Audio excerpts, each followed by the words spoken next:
Hey, welcome to Black Rock. My name is Dan and I'm on staff here. Before the sermon starts, I want to take a second to invite you to join us in person if you're able. We have a thriving and diverse community of Christ followers that meets in person every week on Sunday morning at 8:30, 10, and 11:30 a.m. If you have any questions about visiting or about our church in general, feel free to check out blackrock.org/visit or email me at guests@blackrock.org. Now, here's the sermon.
What a way to start a sermon, right? I am a big sports fan, so I had to do something like this when you're talking about put me in, coach. Hey, this morning we are going to be talking about our desire to shout out, put me in, coach. And the clip you just saw was from the movie Rudy, which was a true story about a student who his dream was to go to Notre Dame and to play football there. And he was not the most talented. He did not have the money to be able to go there or even the academics to go there. And yet it was this constant heart desire that I am going to prove everyone else wrong because this is my dream. And his heart drove him to finally, in his final game at Notre Dame, senior year, to be able to be on the field for the last 2 plays. He's the only player ever to be carried off the field there. And what's crazy about Rudy was that he had this great desire to do something with his life. And my challenge for you and I this morning is to go, what is your greatest desire when it comes to your relationship with the Lord to say, Lord, put me in. Use me. Lord, there's something more for me. And for some of you this morning, you're sitting on the bench. You know that there's something more for you on the field, but for you, you're sitting there and going, hey, I know I'm supposed to be on that field. And my encouragement for you today is to be inspired to see what God has for you. That there's something bigger for your life, to make a bigger difference in people's lives. And then there's others of you here today. I just want this to be an encouragement for you. That you feel the Lord tapping you on the shoulder saying, well done. Thank you. I'm proud of you for how you have stepped onto the field of life, and you are making a difference for my kingdom.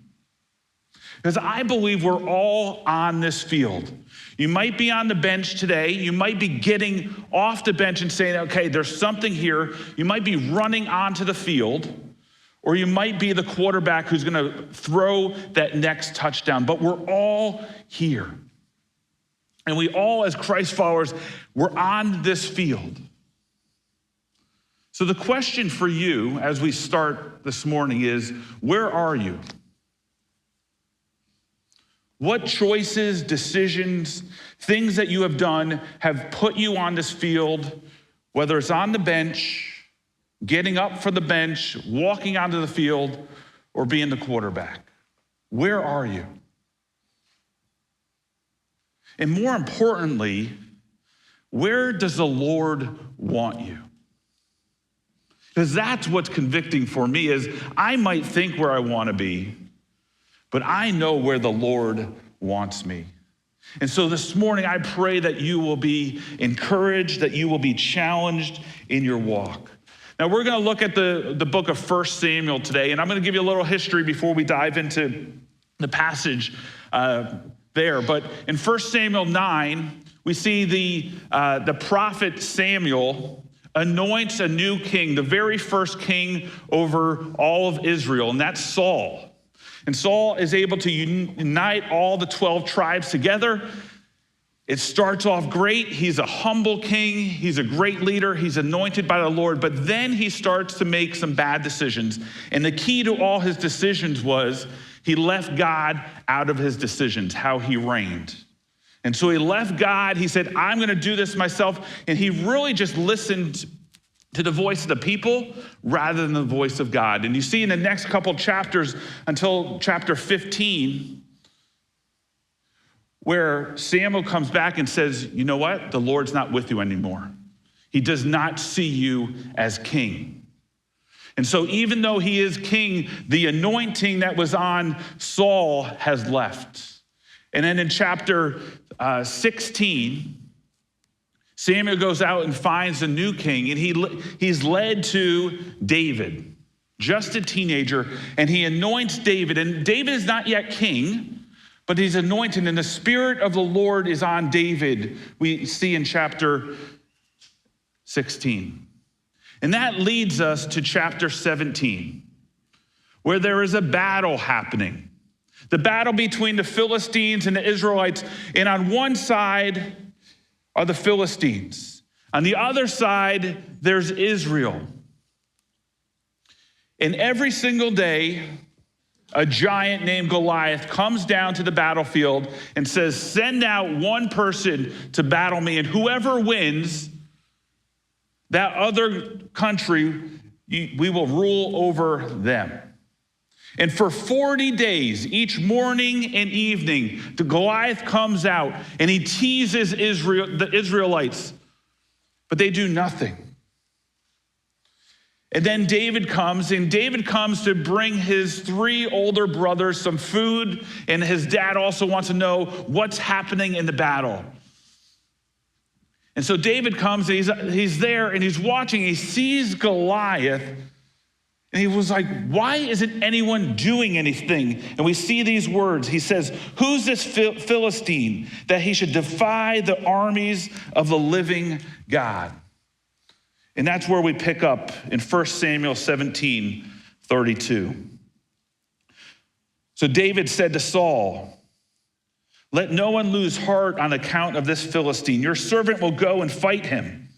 Saul replied, You are not able to go out against the Philistine and fight him. You are only a young man, and he has been a warrior from his youth. But David said to Saul, your servant has been keeping his father's sheep. When a lion or a bear came and carried off a sheep from the flock, I went after it. I struck it, and I rescued the sheep from its mouth. When it turned on me, I seized it by its hair. I struck it, and I killed it. Your servant has killed both the lion and the bear. This uncircumcised Philistine is like one of them, because he has defiled the armies of the living God. The Lord who rescued me from the paw of the lion and the paw of the bear will rescue me from the hands of the Philistine. And then Saul said to David, go, the Lord will be with you. We see 2 characters here, and I want to show you the difference between their response of saying, coach, put me in. First, we see that of Saul. See, Saul was on the bench. Saul had made the decision that he was not going to move a step because he was gripped with fear. His fear made it so that all those around him had that same fear of Goliath. Goliath was 9 feet, 9 inches tall. He was a giant. No one wanted to battle that giant. And so they all sat on the bench when the Lord wanted them on the battlefield. We also see that Saul had no courage. What courage is understanding the fear, seeing that maybe I am afraid, but not being one that says, I can't go forward. See, courage is going, hey, even in the midst of my fear, I'm going to move beyond that to do something for the Lord. And then we also see in Saul, he could not see what was right before him. His first reaction to David was to only see David as a young man, an unskilled young man who had nothing to offer. He could not see David's abilities, David's experience, and also David's heart for the Lord. But then we see David. And David says something very different than what Saul said. First, David said, hey, yes, I am a young man, but I have abilities. I have something that I can use. And we know from what happens later in the story, he was able to use a sling in such a way that he could defeat Goliath. But he also had those experiences that, hey, I have been out there. I have battled the bear. I have battled the lion, and I have defeated them. That experience is giving me the confidence and the courage to step forward. But most of all, what we see in David was his heart for the Lord. He could not stand that Goliath was saying these words about the Israelites, was mocking them. He's going, I have to defend the Lord. I have to defend my country. And it really comes down to this idea of a holy unrest. That there was something inside David that was bigger than himself, that I have to be a part of a solution because I see a wrong and I have to make it right. And what's amazing when we have that holy unrest is, and what we see in David's life is, he's willing to risk it all because he knows the Lord will be with him. Hear that again. He's willing to risk it all because he knows the Lord is with him. And he's going to go on to that battlefield as just a young man, not a warrior, to battle a giant. Willing to risk it all for the Lord.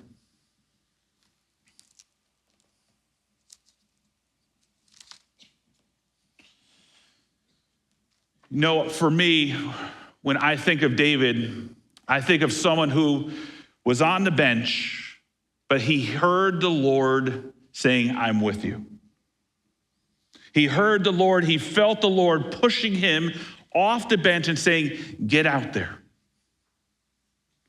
I want you there. I will be with you. When you feel that nudge in your life of the Lord saying, hey, I want you to do something about this situation, person, realize when he is nudging you, when he is whispering in your ear, he will be with you. You don't do it alone when you go onto the battlefield with the Lord. He is there with you. So how do we go from the sideline bench to shouting out, Coach, put me in? How do we make that step, that jump? Because it is so hard. I know in my own life, there's been so many situations where I have stayed on the bench because I'm filled with fear. I do not have the courage. I don't think the Lord will be with me. How do we make that jump? We see that in verse 36. David searched his heart, and we need to search our heart. David's heart was because he could not stand Goliath defying the army of the living God. David's ultimate heart and desire was to be used by God. So what about you? Where is the Lord moving in your life? What is he telling you to step into, to share Jesus with this person, to step out in faith? Where is he calling you to serve, to be a witness for him, to make a difference in the world? Search your heart. See that the Lord will be with you. But search it and say, Lord, where's that holy unrest? What are the things that are on your heart that are also on my heart? Help me to see those, to realize those, and for me to embrace those things. So if you look back in 2025, through all 365 days, where did that holy unrest come out? Where were you moved to action? Where did you see yourself get off the bench and enter the playing field where the Lord wanted you? I hope that each and every one of us saw some places where we had that this last year. But here's the challenge. In 2026, I pray that we have some more. I pray that the Lord will use us on the field that he wants us in, to impact people's lives, to move forward, to see how we can make a difference. So start to pray and say, Lord, use me. Lord, put me in. Where do you want me? Where is my heart aligning with your heart so that I can be used for your glory, for your kingdom? When we start to have that heart for God, that heart to be used, then we realize that we have abilities. We realize that the Lord has equipped us with certain skills. We see there in verse 35, it uses he struck it. You know, David had a simple ability that I do not have. I can tell you that right now. Because this is a sling. This is all David had. And we know from later on that he selected some rocks. He put it in the sling, and he was able to sling it like this and somehow have a rock go exactly where he wanted to go. Now, if I tried that right now, someone would die. I don't have that ability, but what abilities has the Lord given to you that you can use for his kingdom? How does he want you to use your sling to make a difference in the world? Because he's gifted you in some ways. Recognize those abilities that the Lord has given you and say, Lord, use those. Maybe you love to smile. Maybe you're great with kids or with youth. Maybe you love to teach or facilitate. Maybe you're an evangelist. But see how the Lord has given you abilities, and how do you use those for the Lord? Remember, your experiences build your courage. The only way that David was able to go and battle Goliath was that he had those experiences in the pasture with the lion and the bear that gave him that courage to step out. You have had in your own life experiences that have either been positive or negative, but they have built you into the person that you are. Maybe you had a mentor when you were growing up that really helped you to own your faith, and now you can mentor others because of that experience. Maybe you've gone through grief, and you've made it through to the other side, and you say, wow, God was in that. I want to help people who are going through grief. Maybe you had an amazing Sunday school teacher, and you go, hey, that Sunday school teacher so shaped me. I want to be that same type of person to the kids at this church. Maybe someone was generous with you, and now you're going to be generous and ultra generous with others and with God because of how someone has impacted you. But how have your experiences helped shape your life? The Lord will use your experiences just as he used David's experiences You know, in high school, I didn't have a great experience with my youth group. And one of the reasons why I entered ministry was I didn't want anyone else to struggle the way I struggled in high school, trying to find my identity, friends, and purpose. That negative experience helped me to say, hey, there's an holy unrest in me that I don't want any other teenager to have to go through what I went through. What are those experiences for you that will help you get on to the field? Your experiences will give you a holy unrest, and they'll also build your courage to do something about it. And then lastly, and I think most importantly, for us to get on this field, we need to trust the Lord and trust that he will be with us. David said, the Lord will rescue me. I think that was the key phrase that David had to say over and over, that the Lord is with me. There's no way that just with the sling that I can battle Goliath. But because the Lord is with me, he will give me what I need to battle him. So for us to step out, realize the Lord will be there with you. He will be leading you. You're going to be able to do things that are even beyond what you even know because the Lord is with you and has a plan for you. And the Lord will show up. This week, be thinking through, how has the Lord shown up in my life previously? How has he been with me before? He will do that same thing in this next stage, in this next season of life. The things he's done in the past, he wants to continue to do for you, and even in a greater way. So this morning, I want to close, and I'm going to be really practical. I just want to share with you some ways I've seen people here at BlackRock say, put me in, coach. Because I believe that we, in some ways, can be inspired by how other people have stepped forward. Now, I could list a lot of people's names. There's probably hundreds of people that I could list that you could be one of my examples. And so today, just be encouraged to see how people within our church are saying, put me in, coach.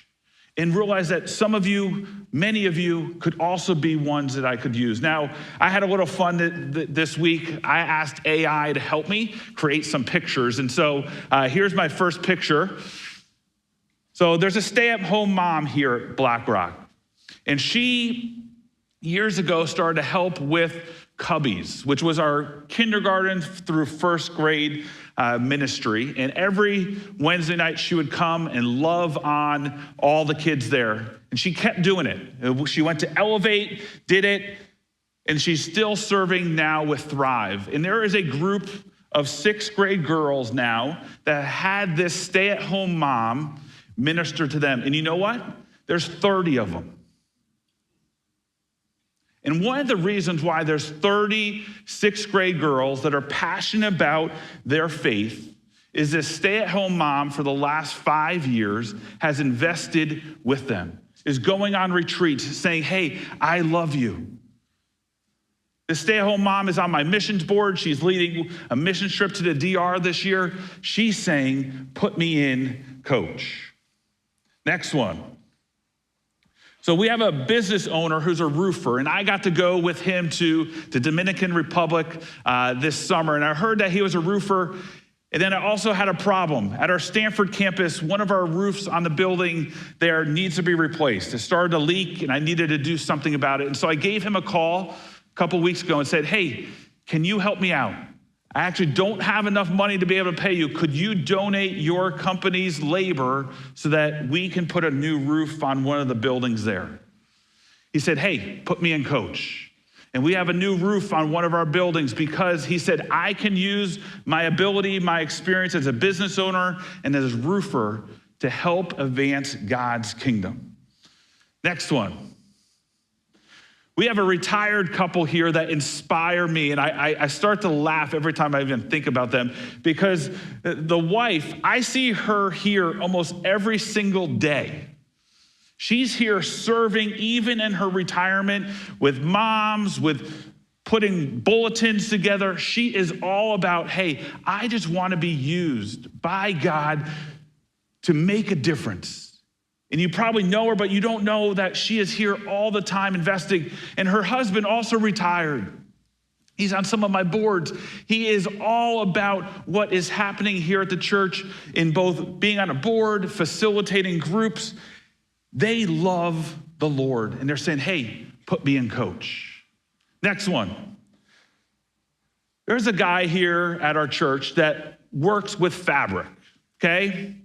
And I would have never known this, but you probably can't even see it anymore because he fixed it all. But all the sound panels in this room, a couple months ago, they were all sagging, okay? We had been in the building for 10 years. So I got a quote from a company to come in, and first they said, you need to replace them all, and it's $100,000, and I almost fell over. I was like, what? So then I was like, how do we tighten them? I'm like, oh, it's $27,000. And I'm like, I can't afford that either. We're gonna just have sagging panels on the side. And then this guy said, hey, I wanna give it a try. So for a month, he was in here every single day tightening every one of these sound panels to make them look brand new. He said, put me in, coach. Love it. Next one. So something went wrong with my AI, and it came up with this. So I had to put in all the words, and then it actually came up with the right picture. There we go. All right.